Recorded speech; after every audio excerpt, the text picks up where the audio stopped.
আসসালামু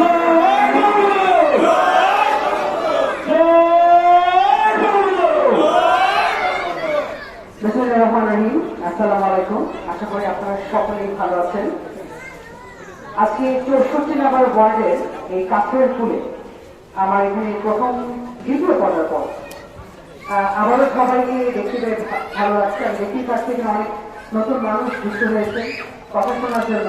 তা আপনাদের এই ব্যস্ত সময়কে আমাদের সময় করে দেওয়ার জন্য আসলে অনেক কৃতজ্ঞতা প্রকাশ করছি। অগস্ট মাস শোকের মাস। আজকে আমাদের এই আয়োজনটা আছে শক্তি ঘিরে, শোক সভা এবং এটার উপরে আলোকপাত করা। আমি আজকে আপনাদেরকে ইতিহাস সম্পর্কে কিছু কথা বলবো। অগস্ট মাস কিন্তু আমরা সকলেই জানি যে এই মাসেই 15ই অগস্টে বঙ্গবন্ধুকে সপরিবারে হত্যা করেছে। আপনারা আবার দেখবেন যে ইতিহাস আবার আমাকে দেখাচ্ছে যে অগস্ট মাসে কিন্তু সে জঘন্য গ্রেনেড হামলা হয়েছিল, যেটা 21শে অগস্ট হয়েছিল। এই অগস্ট মাসে কিন্তু চারদিকে বিএনপি জামাত জোটের গঠিত সিরিজ বোমা হামলা হয়েছিল পুরো বাংলাদেশে। আমার বিশ্বাস এই জিনিসটা আপনাদের অনেকেই মনে আছে। অগস্ট মাস কিন্তু আওয়ামী লীগ বলেন, বাঙালি বলেন, যারা স্বাধীনতায় বিশ্বাস করে তাদের জন্য একটা শোকের মাস। কারণ এই মাসেই কিন্তু আমরা হারিয়েছি হাজার বছরের শ্রেষ্ঠ বাঙালি জাতির পিতা বঙ্গবন্ধু শেখ মুজিবুর রহমানকে। একবার চিন্তা করে দেখেন, ওনার খুবই ছোট্ট একটা জীবনের ভেতরে আমাদের দেশের জন্য কত অর্জন পেয়ে নিয়ে এসেছে। ভাষা আন্দোলন, মায়ের ভাষা বাংলায় কথা বলতে পারে, কার জন্য? বঙ্গবন্ধুর জন্য। যে কোনো আন্দোলন করতেন, পাকিস্তান সরকার থেকে জেলে নিয়ে যেতেন। ভাষা আন্দোলন শুরু করেছেন, জেল খেতে হয়েছে। শেষাশি আন্দোলন, জেল খাটতে হয়েছে। 69 গণঅভ্যুত্থান, জেল খাটতে হয়েছে। 71-এর সময় আপনারা সকলেই জানেন উনি ঘোষণা দিয়ে গেছিলেন এবারে বাংলাদেশ স্বাধীন। আমাদের স্বাধীনতা যুদ্ধ কিন্তু ঘোষণা দেওয়ার পর সূচনা হয়েছিল। ঘোষণা দেওয়ার সাথে সাথে পাকিস্তান এই স্বৈরাচারী সরকার তাকে কারাগারে নিয়ে যায়। তারপর শুরু হয় সে 9 মাস রক্তক্ষয়ী যুদ্ধ। পাকিস্তান সরকার যখন আমাদের উপর ঝাঁপিয়ে পড়ে, তার কিন্তু কোনো ঘোষণা ছাড়াও ঝাঁপিয়ে পড়ে।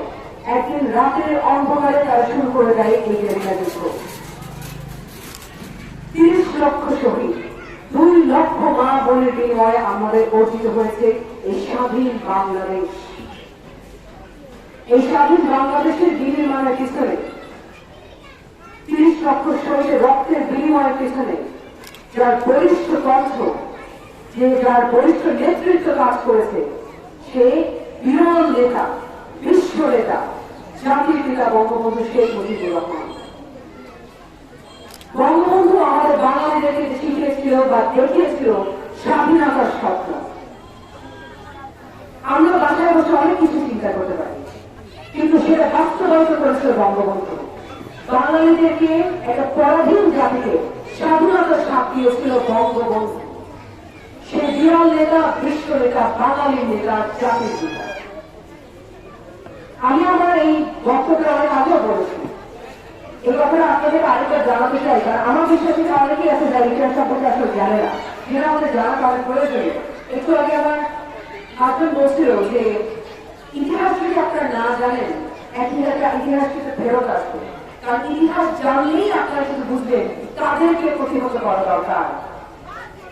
বঙ্গবন্ধু এমন একজন নেতা, তার জন্য দেশের আইন 3 বার পরিবর্তন করা হয়, যেটা কিনা পৃথিবীতে একমাত্র বঙ্গবন্ধুর জন্য। 67-তে আগরতলা ষড়যন্ত্র মামলার জন্য পাকিস্তানিরা তাকে ষড়যন্ত্র করে ফাঁসিতে ঝোলানোর জন্য আইন পরিবর্তন করেছিল। 75-এ তাকে সপরিবারে হত্যা করে একটা কালো আইন জারি করা হয়েছিল। তৃতীয়বার 96-তে সেই কালো আইন বাতিল করা হয়েছিল। তাই বলছিলাম যে দেশের আইন 3 বার পরিবর্তন করা হয়েছে একমাত্র বঙ্গবন্ধুর জন্য। 75-এর 15 আগস্ট আমরা সকলেই জানি কি হয়েছিল। বঙ্গবন্ধুকে হত্যা করার আগে সেই কুলাঙ্গারে বিপদগামী সেনারা আগে গিয়েছিল বঙ্গবন্ধুর আত্মীয় স্বজনের বাসায়। খুঁজিয়ে খুঁজিয়ে বের করে বঙ্গবন্ধুর প্রতিটা আত্মীয় স্বজনকে তারা নিঃস্ব করে দিয়েছে।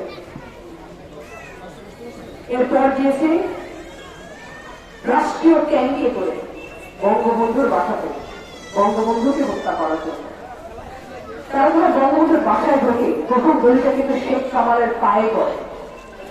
যখন শেখ কামাল চিৎকার করে বলে যে আমি রাষ্ট্রপতির ছেলে, বঙ্গবন্ধুর ছেলে শেখ কামাল, এটা শোনার পরে কিন্তু তাকে বুক বরাবর রাষ্ট্রপায় করে তাকে ওখানেই শেষ করে দেয়। তারপর যখন সিঁড়ি উঠতে থাকে, বঙ্গবন্ধু যখন নামে, বঙ্গবন্ধু কিন্তু তাদেরকে হুমকা দিয়ে জিজ্ঞাসা করে তোরা কি চাস। কারণ বঙ্গবন্ধু তো কোনো চিন্তাও করতে পারে নাই যে বাংলাদেশে বাঙালিরা তাকে হত্যা করবে। সেই বঙ্গবন্ধুকে সেই সিঁড়িতেই শেষ করে ফেলে।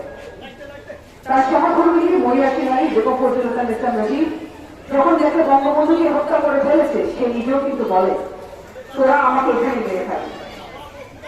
সে কিন্তু বাঁচবার জন্য কাকুতো বিরতি করে নাই। কতটুকু সাহস তার ভেতরে ছিল। তার রুমে তখন ছিল আমার ছোট ফুপু সুলতানা কামাল খুকি, লেফটেন্যান্ট জামান, রোজি জামান, সবাইকে ওই রুমে মেরে ফেলে। এরপরে যাকে মেরে ফেলে তাদের ছোট্ট ভাই, ছোট্ট শিশু শেখ রাসেল, যে কিনা কুমিরের কাছে বলছিল তাকে মায়ের কাছে যাবে। মানে স্বাধীন করার কারণে যদি মৃত্যু বরণ করতে হয় বাঙালির হাতে, এর চেয়ে কলঙ্কজনক বোঝা আমার মনে হয় না আর কোন জাতি বয়ে নিয়ে যায়, যেটা আমরা বয়ে নিয়ে যাই। আমার ছোট ছোট শেখ কামাল মাত্র 26 বছর বয়সে তাকে এই মৃত্যু বরণ করতে হয়েছে। আপনারা কি অনেকেই জানেন যে তার বহুমুখী প্রতিভার সম্পর্কে? আমরা কিন্তু সকলে জানি যে উনি আবহাওয়ারই প্রতিষ্ঠাতা। হ্যাঁ, এই উপমহাদেশের বৃহত্তম ফুটবল টিমের প্রতিষ্ঠাতা শেখ কামাল। উনি যখন আবহাওয়ারী গঠনটা করেন তখন কিন্তু আবহাওয়ারীর জন্য মাত্রাও কিন্তু উনি নির্দিষ্ট করেন। তখন উনি কিন্তু বঙ্গবন্ধুকে রাষ্ট্রপতির কাছে চিঠি এবং আবদার লিখেন, আবেদন লেখেন, আবেদনপত্র যে ধানমন্ডির অমুক জায়গাতে ওই মাঠটা যেন আবাসিক প্রকল্প না হয়, ওদের যেন খেলার মাঠ থাকে, সেটার জন্য বরাদ্দ করার জন্য উনি কিন্তু প্রথম আবেদনটা করেন। এই শুরু হয় খেলার মাঠ বরাদ্দ হওয়া। তখন পুরো কমিউনিটির কাছ থেকে উনি একটা লটারির মাধ্যমে বলে আমি একটা ফুটবল টিম দিব, আপনারা নাম প্রস্তাব করেন। তখন সবাই ছোট টিমগুলোর আমাদের নাম লিখে প্রস্তাব করেছিল। সেখান থেকে একটা নাম আসে আবহানী। সে কামাল কিন্তু শুধুমাত্র খেলাতে সীমাবদ্ধ ছিল না, উনি কিন্তু চমৎকার মঞ্চ নাটক করতেন। আপনার হয়তো ভাবেন যে আমি এগুলো কিভাবে বলতে পারছি। আমি বলতে পারছি না, আমার কাছে আমার ছোট একটা বসে আছে, যারা নিজের চোখে দেখেছে, আমার বাবা চোখে দেখেছে। সে কামাল প্রথম যে সংস্কৃতির জন্য সবার আগে কাজ করেছে, স্পন্দন শিল্পী গোষ্ঠী নামে একটা গানের জন্য একটা ব্যান্ড তৈরি করেছিল, যেখানে গানের চর্চা করা হবে। নিজেও কিন্তু একটা চারুকলা ছাত্র ছিল। গান, বাদ্যবাজনা, উনি কিন্তু চমৎকার সেতার বাজাতেন। আপনি যদি আপনার 32 নম্বর বাসায় চিন্তা করতে যান, তার বাসাটা দেখবেন একটা সেতার পড়ে আছে, সেটা সে বাজাতেন। 26 বছর বয়সে আমরা কি করতে পেরেছি। এখনকার যারা 26 বয়সের ছাত্র ছাত্রী আছে, যারা স্বাধীন বাংলাদেশের স্বাধীন নাগরিক, কিন্তু তাদেরকে প্রশ্ন করেছি 26 বছর বয়সে আপনাদের অর্জন কতটুকু, দেশের জন্য কি করেছেন? আচ্ছা, দেশের কথাতে না আসলাম, আপনার পরিবারের বাবা মার জন্য কি করেছেন? তাদের কিন্তু কোনো উত্তর থাকবে না। শেখ কামালকে নিয়ে আমরা গর্ববোধ করি, উনি আমাদের পরিবারের একজন অংশ, উনি জাতির বিকাশ ছেলে। আমার বাবা সবসময় বলতেন যে শেখ কামালকে বঙ্গবন্ধুর ছেলে বা রাষ্ট্রপতির ছেলে তার জামা কাপড় এবং তার ব্যবহারে কখনো প্রকাশ পায় নাই। এতটা মাটির মানুষ ছিলেন, এতটা আটপড়ে একজন মানুষ ছিলেন। শেখ কামাল চমৎকার ক্রিকেট খেলতেন, উনি অসম্ভব ভালো ফাস্ট বোলার ছিলেন। এবং এই আবহাওয়ার কথা বলছি, আবহাওয়ার জন্য প্রথম বিদেশি কোচ শেখ কামালই এসেছেন। অন্য কোনো উপমহাদেশে তখন কেউ বিদেশি কোচ আনতে পারেন, শেখ কামাল এসেছিলেন। আমরা শেখ কামালকে বাঁচিয়ে রাখতে পারি না। তার সহকর্মী এই মাটির সন্তান সুলতানা কামাল খুকি। আজকে বাংলাদেশের ইসলামে আসন, কিন্তু একটা আসন বঙ্গবন্ধু পরিবার সাথে সরাসরি সম্পৃক্ত, সেটা হচ্ছে ঢাকা 5। কারণ বঙ্গবন্ধু তার জ্যেষ্ঠ পুত্রের জন্য দলের কন্যা রবীন্দ্রনাথ বিহার কনিষ্ঠ কন্যা সুলতানা কামাল খুকিকে। বাংলাদেশ স্বাধীন হওয়ার আগে খেলাতে প্রথম স্বর্ণ পদক এবং পশ্চিম পাকিস্তানের জন্য প্রথম স্বীকৃতি খেলাতে এনেছিল, আন্তর্জাতিক স্বীকৃতি এনেছিল আমার ছোটপক্ষ সুলতানা কামাল খুকি। তখন যখন অল পাকিস্তান গেমসে উনি অংশগ্রহণ করেন, তখন কিন্তু বিভিন্ন দেশের খেলোয়াড়রা সেখানে যান, ভারতের নাগরিক যান, পাকিস্তানের নাগরিক যান। আর আপনারা তো জানেন যে বাংলাদেশের গঠনটা একটুখানি মানে যেমন হয় আমাদের খেলোয়াড়দের দেখেই বুঝে যেত, পাতলা একটুখানি চিকন আমরা খেলোয়াড় হয়ে থাকি। ভারতে বলেন, পাকিস্তানের পাঞ্জাবের খেলোয়াড় যদি বলেন, সিল্ক খেলোয়াড় থেকে যদি বলেন একদম তাজা ফুটার, তাদেরকে ছাপিয়ে সুলতানা কামাল গোল্ডেন স্বর্ণ পদক নিয়ে এসেছিলেন। এবং তখন উনি 100 মিটার হার্ডেলস এবং লং জাম্পে পারদর্শী ছিলেন। দুইটা খেলাতে উনি রেকর্ড করেছিলেন, যেটা 11 বছর ভাঙা যায়। স্বাধীন বাংলাদেশে যখন অল ইন্ডিয়া গেমসে খেলছিলাম, তখন বঙ্গবন্ধু তাকে বলেছিল তুই কি পারবি? তখন সে সুলতানা কামাল বলেছিল আমি পারবো। বলে তুই যদি পারিস তাহলে কি চাস তুই বল, তোর জন্য কি চাস? তখন উনি বলে আমার জন্য কিছু লাগবে না, কিন্তু মেয়েদের খেলার জন্য, মেয়েদের খেলার প্র্যাকটিস করার জন্য আমার খেলার মাঠ দরকার। সেই খেলার মাঠে কিন্তু এখন ধানমন্ডি 7 নম্বরে মহিলা কমপ্লেক্স সুলতানা কামাল মহিলা কমপ্লেক্স নামে পরিচিত। কত দূরদর্শী চিন্তা। মৃত্যু ঠিক 8টা দিয়ে কিন্তু সে কামাল আমার ছোট ছোট সুলতানা কামালকে আবাহনী ক্লাবে নিয়ে যায় দেখানোর জন্য যে খেলার মাঠটা কেমন, ক্লাবটা কেমন। তখন কিন্তু উনি বলেছিলেন আমাকে যে আবাহনীর পাশে আরেকটা ক্লাব করবে মেয়েদের জন্য জিমন্যাস্টিক প্রশিক্ষণ দেওয়ার জন্য। সেই ক্লাবের কর্ণধার হবে আমার ছোট বোন। সব কথা এখন স্বপ্নে রয়ে গেছে, আপনি যারা বেঁচে থাকে সেটা সত্যিকে রূপান্তরিত করছে। তাদেরকে মেরে ফেলার পরে কি হয়েছিল? তাদেরকে মেরে ফেলার পর খনি মুস্তাক একটা কালো আইন জারি করেছিল, যে আইনের মাধ্যমে সকল খনিদেরকে শেল্টার দেওয়া যায়। ওই আইনটাকে আবার জিয়াউর রহমান আমাদের সংবিধানে নথিভুক্ত করেছিল, যেন খনিদেরকে কখনোই যেন বিচার করা না যায়। শুধু তাই নয়, তাদেরকে কিন্তু বিভিন্ন দেশে রাষ্ট্রদূত হিসেবে পুরস্কৃত করেছিল। বঙ্গবন্ধুকে মারার আগে কিন্তু অনেক ইন্টেলিজেন্স লোকজন এসে কিন্তু 4 মাস আগে বঙ্গবন্ধুকে বলেছিল যে আপনি 25 নম্বর বাসাটা ছেড়ে বড় যান, এখানে প্রধানমন্ত্রী বাসা, আপনি এই 25 নম্বর বাসা থাকবেন না, এখানে আপনার নিরাপত্তার সমস্যা আছে। বঙ্গবন্ধু গেটে উড়িয়ে দিল। কারণ বঙ্গবন্ধু সবসময় একটা কথা বলেছেন যে আমার ভালোবাসার জায়গা দেওয়া মানুষ, দুর্বলতার জায়গা দেওয়া মানুষ, তো বাঙালি আমাকে কি করবে?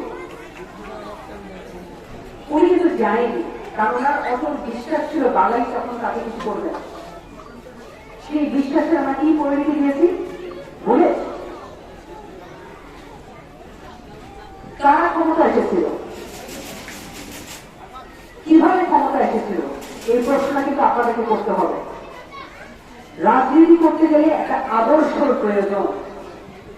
বাংলাদেশ আওয়ামী লীগ মুক্তিযুদ্ধের নেতৃত্বদানকারী একটা সংগঠন, সবচেয়ে প্রাচীন সংগঠন, সবচেয়ে বৃহত্তর সংগঠন। এই সংগঠনের আদর্শ মুক্তিযুদ্ধের চেতনা। আমরা বাকি যে সব দল দেখি, একটু বলতে পারবেন তাদের সংগঠনটা কখন গঠন হয়েছিল? সেই কালো রাতে হত্যা করার মাধ্যমে 2 মাস 14 দিন খন্দকার মোস্তাক সরকার চালানোর পর, বঙ্গবন্ধুকে মারার পর টানা 1 সপ্তাহ 10 দিন কারফিউ দেয়, যে মানুষ আন্দোলন করতে না নামে, বিক্ষোভ মিছিল করতে যেন না নামে। আজকে আমরা অনেকেই প্রশ্ন করি বঙ্গবন্ধু এত অনুসারী কেন মাঠে নামতে পারবো না? কারণ তারা তো আমাদের পা হাত পা বেঁধে দিয়েছিল, বেঁধে দিয়ে বলেছে দৌড়াও। হাত পা বাধা থাকলে দৌড়াবেন কিভাবে? যখন কঠোর কারফিউ জারি করা হয়েছিল, এই সরকার 2 মাস 14 দিন সরকার চালানোর পর জিয়াউর রহমান ক্ষমতায় আসে। ক্ষমতায় আসার পর সারি সারি মুক্তিযোদ্ধাদের হত্যা করা হয়। আমার কথা যদি বিশ্বাস না হয়, আজকে যে সকল মুক্তিযোদ্ধা জীবিত আছে তাদেরকে প্রশ্ন করে দেখেন। ছাত্রলীগকে হত্যা করে, বঙ্গবন্ধুকে নিষিদ্ধ করে দেয় পাঠ্য বই থেকে, জয় বাংলা স্লোগান নিষিদ্ধ করে দেয়।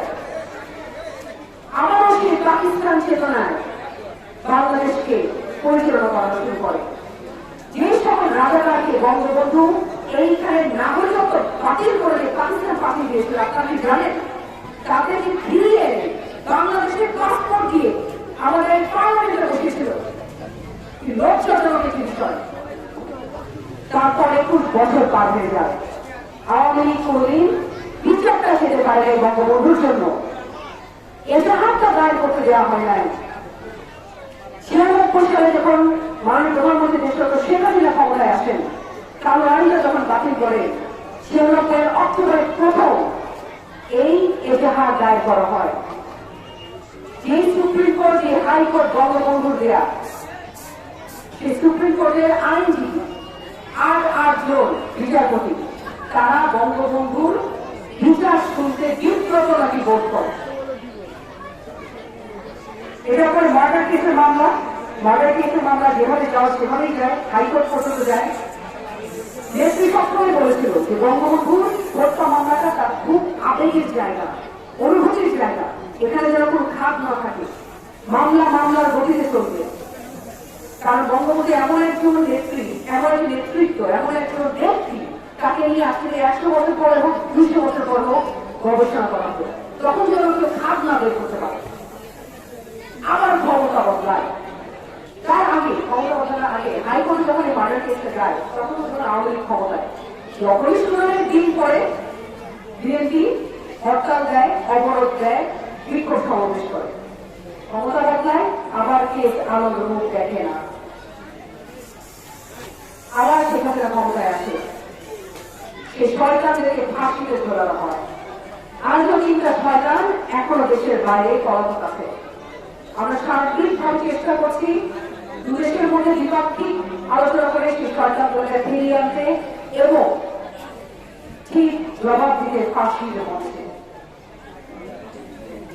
আমরা যখন কোনো মানুষ, ভালো ব্যক্তি মারা যান, আমরা কিন্তু তাকে মরণোত্তর স্বীকার করি, পুরস্কার করি। আমরা কেন জিয়া রহমানের মরণোত্তর তিরস্কার করবো না? কেন সেই মরণোত্তরের বিচার করবো না? ধিক্কার জানাই এই লোককে। অনেকে কিন্তু আছেন এই এলাকাতে যারা বিএনপি করেন। আমি প্রশ্ন করবো তাদের জন্মটা কেভাবে হয়েছিল? আপনাদেরকে বিএনপি কি দিয়েছিল? ভাতের অভাব ছিল, কারেন্টের অভাব ছিল। এই নেত্রী, আমাদের একটি জননেত্রী শেখ হাসিনা সে ভাতের অভাব দূর করেছে, কারেন্টের অভাব দূর করেছে, মুক্তিযোদ্ধাদের ভাতা চালু করেছে, যাদের গৃহহীন তাদেরকে ঘর বানিয়ে দিচ্ছে, যারা বিধবা তাদেরকে ভাতা দিচ্ছে। এই 15 বছরে আওয়ামী লীগ দেশের জন্য কি করেছে আজকে আপনাদের কাছে আমি জিজ্ঞেস করবো। চারদিকে দেখবেন কনস্ট্রাকশন চলছে, উন্নয়ন প্রকল্প, কোথাও ওভারব্রিজ হচ্ছে, কোথাও মেগা প্রজেক্ট হচ্ছে, চারদিকে উন্নয়ন হচ্ছে। যখন বিশ্ববাজারে তেলের দাম বাড়ে, তখনও সেখানে কিন্তু তেলের দাম বাড়ায় না। যেই দুবাইতে, যেই সৌদি আরবে, নিজের দেশে তেলের খনি আছে, তারা পর্যন্ত তেলের দাম বাড়ায়, কিন্তু আমার দেশে কিন্তু তেলের দাম বাড়ায় না। যখন নেত্রীকে তেল যেই দামে আমরা কিনতাম তার থেকে 12 গুণ দামে কিনতে হতো, তখন মাত্র নেত্রী তেলের দাম বাড়িয়েছে। আমার কথা বিশেষ আমার আপনার খবরের কাগজ করে দেখতে পারেন, এটা নিয়ে আপনার চর্চা করে দেখতে পারেন। মাননীয় প্রধানমন্ত্রী দেশরত্ন শেখ হাসিনার হাত ধরে কিন্তু বাংলাদেশ নতুন পরিচয়ে পরিচিত হয়েছে। আগে কিন্তু আমাদের দুর্ভিক্ষ বাংলাদেশ বলতো, এখন কিন্তু সেটা বলে না। এখন আমাদের অর্থনীতি এতটাই মজবুত যে বিভিন্ন দেশ আমাদের সাথে আসে ব্যবসা বাণিজ্য করতে। বঙ্গবন্ধুকে মারা করে আমি জানি অনেকে মনে আছে নাকি এই হত্যাকাণ্ডটাকে জায়জ করার জন্য কি করেছিল? তখন এই জাতীয় একটা পত্রিকা ছিল, হক পত্রিকা। সেই হক পত্রিকায় বঙ্গবন্ধু নিয়ে অপপ্রচার চালাতো। বাসন্তী নামের এক মেয়েকে নিয়ে এসে জাল করায় দিয়ে বলেছে বঙ্গবন্ধু তো দুর্ভিক্ষের নেতা ছিল, ওই জন্য তাকে মেরে ফেলা হয়েছে। সেই বাসন্তীকে খুঁজতে গিয়েছিল সাংবাদিক। তখন ওই গ্রামের লোকরা বলে, বাসন্তীতে তো জোর করে শাড়ি করে আপনারা জাল করাইছেন, বাসন্তী তো খবর রাখেন না, রাতে তো মরে গেছে। আরে ভাই, জালের দাম তো আমরা সুতির কাপড়ের থেকে বেশি দাম। কোনদিন চিন্তা করে গেছিলেন কত জঘন্য অপপ্রচার চালিয়েছিল যে শেখ কামাল নাকি আমার ছোট খবরকে তুলে নিয়ে বিয়ে করেছে? আপনার এই ছবি দেখেন নাই দুই পরিবারের কি ঘটা করে বিয়ে হয়েছে? তখনকার সময় এমএলএ হেরাজ শাস্ত্রী আমার দাদা এই মাত্র ইউনিয়ন বোর্ডের 25 বারের নির্বাচিত চেয়ারম্যান রবীন্দ্র জামিয়া মির্জার কাছে বিয়ের প্রস্তাব পাঠায়।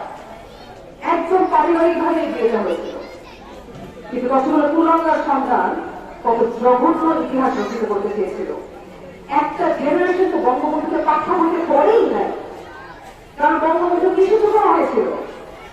এই ইতিহাসগুলো আমাদের জানতে হবে, আমাদের এখনের প্রজন্মকে জানতে হবে। তাহলেই একমাত্র আপনাদের অনুমতি আরো গাঢ় হবে বাংলাদেশ আওয়ামী লীগের জন্য। আমি আওয়ামী লীগের খুব ক্ষুদ্র একটা কর্মী, আমি শেখ হাসিনার অনুসারী, আমি বঙ্গবন্ধুর অনুসারী। আমি রাজনৈতিক পরিবারের সাথে অনেক আগে সম্পৃক্ত। আমার দাদা একটু আগে বলেছিলাম নির্বাচিত ছিল 25 বার চেয়ারম্যান এবং ঢাকা বিশ্ববিদ্যালয়ের প্রধান প্রকৌশলী ছিলেন। আমার বড় দাদা ওই ঢাকা মহানগর দক্ষিণ উপদেষ্টা ছিলেন এবং আমার বড় দাদা রফিক বিলের হাত ধরে ঢাকা পাশে এমন কেউ নাই যে নেতা হয় নাই। তা আমি রাজনৈতিক পরিবারে কিন্তু বেড়ে ওঠা। যখন আমি মাঠ পর্যায়ে কাজ করতে নামি তখন কিন্তু রাজনীতির যে সংজ্ঞাটা আমি আমার বাড়ি থেকে শিখেছি, মানুষের পাশে দাঁড়ানো, সেই সংজ্ঞাটাই কিন্তু আমি বুকে ধারণ করে রেখেছিলাম। তখন দেখে এসে সাথে সাথে করোনা ভাইরাস নামে নতুন এক রোগ, কি 4 দিন লকডাউন। আরে আমার ঢাকা পাশে অনেক মানুষ আছে দিন আনে দিন খায়, তারা খাইতেই পারে না। এখন কি করব? আমি সকল নেতাদেরকে ঐক্যবদ্ধ করে বলি, আমরা যতটুকু পাবো চেষ্টা করবো ঘরে ঘরে চাল ডাল পৌঁছে দিতে। আমি অহংকার করে বলবো না, কিন্তু বুকে হাত রেখে বলতে পারে আমি প্রথম শুরু করেছিলাম। আমি প্রথম এই সায়দাবাদ নিয়ে এত ব্যবসা বাণিজ্য মারামারি কাটাকাটি হয়, সেই সায়দাবাদে কর্মীদের কথা কেউ চিন্তা করে না, ড্রাইভারদের কথা কেউ চিন্তা করে না। আমি যেহেতু তখন ওখানে গিয়েছিলাম 500 শ্রমিককে খাওয়া দাওয়া দিয়েছিলাম, চাল দাওয়া দিয়েছিলাম। তারা যেন করোনার মতো কাজ চালা যেতে পারে তাদেরকে তখন মাস্ক দিয়েছিলাম, হ্যান্ড স্যানিটাইজার দিয়েছিলাম, গ্লাভস দিয়েছিলাম, এমনকি পিপিই দিয়েছিলাম 500 জনকে। খোঁজ নিয়ে দেখেন পত্রিকাতে আছে। করোনা চলছে, একদিকে করোনার লোকজনদেরকে যারাই আমার কাছে আসছে তাদেরকে সহযোগিতা করছি, আরেকদিকে সেই রকম বৃষ্টি আমার ড্যামরা দিয়ে অনেক কিছু এলাকা পানি দিয়ে একদম 6 লাখ গলা পর্যন্ত পানি, কত বাড়ি ঘরে মানুষজন আসতে পড়েছে। তখন সে ছোট্ট ডিঙি নৌকা দিয়ে আমরা গিয়েছিলাম সেই পানি বন্ধ ঘরগুলোতে কাম দিতে। আমি যে রাজনীতি দেখে এসেছি, আমি যে রাজনীতি বিশ্বাস করি, যে রাজনীতি করতে আসছি, সেই রাজনীতি করব। আমার পরিবার যুদ্ধ এবং রাজনীতিতে দুইটা কাজের প্রাণ হারিয়েছে। 71-এ আমি আমার চাচা বাবুকে হারিয়েছি, 75-এ আমি আমার ছোট পুকুর দ্বারা আমার পুলিশকে হারিয়েছি। আগাম দিচ্ছে আমি আমার বক্তব্য নির্ধারিত করবো না, এতটুকু বলতে চাই, ঢাকা পাশে আমার একটাই উদ্দেশ্য, উন্নয়নের ছোঁয়া রাখতে হবে। তারুণ্য এবং প্রযুক্তি নির্ভর দিয়ে ঢাকা পাশে আমরা এগিয়ে যাবো। এই বলে আমি আমার সংক্ষিপ্ত বক্তব্য এখানে সমাপ্ত করছি। আপনার সকলে আমার জন্য দোয়া করবেন, যারা সাদা গ্রহণ করেছেন তাদের জন্য দোয়া করবেন, শেখ হাসিনার জন্য দোয়া করবেন, আগামী নির্বাচনে যেন আমার কাছে বাংলা স্ট্যান্ডার্ড হিসেবে আনতে পারি। এই বলে বক্তব্য শেষ করছি। জয় বাংলা, জয় বঙ্গবন্ধু।